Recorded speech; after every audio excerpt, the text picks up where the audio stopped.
ഇപ്പോൾ retire SP Shri Subhash Babu കൂടെ നമ്മോടൊപ്പം ചെയ്യുന്നുണ്ട്. ശ്രീ സുഭാഷ് ബാബു, സംസ്ഥാനത്തെ വളരെ പ്രമുഖയായ ഒരു ഫോറൻസിക് വിദഗ്ധയാണ് ഇപ്പോൾ വിടവാങ്ങിയിരിക്കുന്നത്. ഡോക്ടർ ഷേർലി വാസുവിനെ കുറിച്ച് പറയുകയാണെങ്കിൽ പല കേസുകൾക്കും വളരെ നിർണായകമായിട്ടുള്ള പല തുമ്പുകളും പല കാര്യങ്ങളുമായി ബന്ധപ്പെട്ട് ഇപ്പം സൗമ്യ കേസൊക്കെ ആയിക്കോട്ടെ, അതിലൊക്കെ തന്നെയും വളരെ ഡോക്ടറിന്റെ കണ്ടെത്തലുകളൊക്കെ തന്നെ വലിയ രീതിയിലാണ് സഹായമായത്. ഡോക്ടറിനെ എങ്ങനെയാണ് ഈ ഒരു അവസരത്തിൽ അങ്ങ് ഓർക്കുന്നത്? വളരെ നാളായിട്ട് അവര് സർവീസിൽ കയറുന്ന കാലം മുതലേ എനിക്ക് പരിചയമുള്ള ഒരു ഡോക്ടറാണ്. കോഴിക്കോടാണ് അധികം ജോലി ചെയ്തിരിക്കുന്നത്.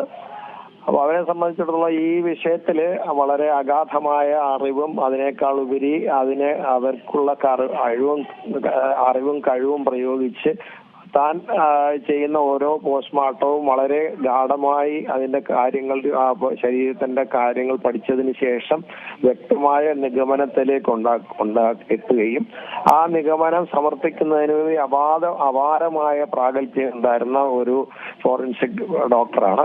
വനിതകളുടെ കൂട്ടത്തില് ഏറ്റവും കൂടുതൽ അറിയപ്പെടുന്ന പ്രമുഖയായ ഒരു, നമുക്കിപ്പോ പുരുഷന്മാരായാൽ പോലും ഡോക്ടർ ഉമാവദത്തൻ അങ്ങനെയുള്ള 1-2 പേരൊഴിച്ച് അങ്ങനെ ചില ആളുകളൊക്കെ ഉണ്ടായാൽ പോലും ഈ ഡോക്ടറെ സംബന്ധിച്ചിടത്തോളാണെങ്കിൽ ഈ വനിതകളുടെ ഇടയിൽ ഇത്രയും കൂടുതൽ പ്രാഗൽഭ്യം, അതിനോടൊപ്പം തന്നെ പോലീസ് അന്വേഷണത്തിന്, തെളിവ് ശേഖരണത്തിന്, അതുപോലെ തന്നെ ഈ മരണകാര്യം സമർത്ഥിക്കുന്നതിന് ഇത്രയും കൂടുതൽ സഹായമായിട്ട് നിന്നിരിക്കുന്ന മറ്റൊരാളില്ലെന്ന് എന്റെ സർവീസിൽ, എന്റെ അനുഭവത്തിൽ നിന്ന് എനിക്ക് പറയാൻ പറ്റും.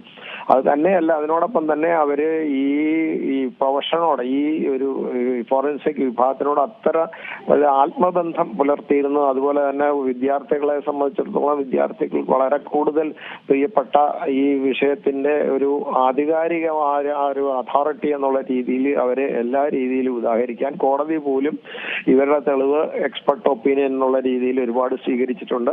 എന്തായാലും നമ്മളെ സംബന്ധിച്ചിടത്തോളം പോലീസ് ഉദ്യോഗസ്ഥന്മാരെ സംബന്ധിച്ചാലും അന്വേഷണത്തിന് ഏറ്റവും വലിയ സഹായിയായി നിന്നിരുന്ന ഒരു ഡോക്ടറാണ്. അതിനേക്കാൾ ഉപരി അവര് എത്ര വിദഗ്ധരായ ഡിഫൻസ് ലോയർമാർ വന്നു കഴിഞ്ഞാലും അവരുടെ നിഗമനങ്ങളെ ഖണ്ഡിക്കാൻ അവരെ ഒരു രീതിയിലും സമ്മതിക്കാറില്ല. എല്ലാ സ്ഥലത്തും പരാജയപ്പെട്ടു പോവുകയാണ് ആളുകൾ ചെയ്യുന്നത്.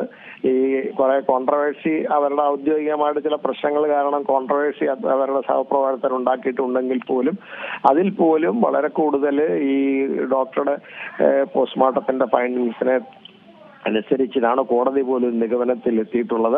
അപ്പം ആ ഒരു കേസിൽ ഇവര് തമ്മിലുള്ള ചില പടലപ്പണക്കത്തിന്റെ പേരിലല്ലാതെ ബാക്കി ഒരു കേസിൽ പോലും ഒരു രീതിയിലുള്ള സംശയ സാഹചര്യങ്ങളോ പരാതികളോ അതുപോലെ തന്നെ ഏതെങ്കിലും രീതിയിലുള്ള മറ്റു രീതിയിലുള്ള മറ്റ് അലിഗേഷനോ ഒന്നും സംഭവിപ്പിക്കാത്ത അത്രയും അതീവ പ്രാഗൽഭ്യമുള്ള, അതിനേക്കാൾ ഉപരി വളരെ ദത്തശ്രദ്ധമായി ആ പ്രവൃത്തിയിൽ വ്യാപൃതയായിട്ടുള്ള 100% വിദഗ്ധയായുള്ള വിജയിച്ച ഒരു ഫോറൻസിക് വിഭാഗം മേധാവിയായിരുന്നു എന്ന് നമുക്ക് നിസ്സംശയം പറയാൻ പറ്റും.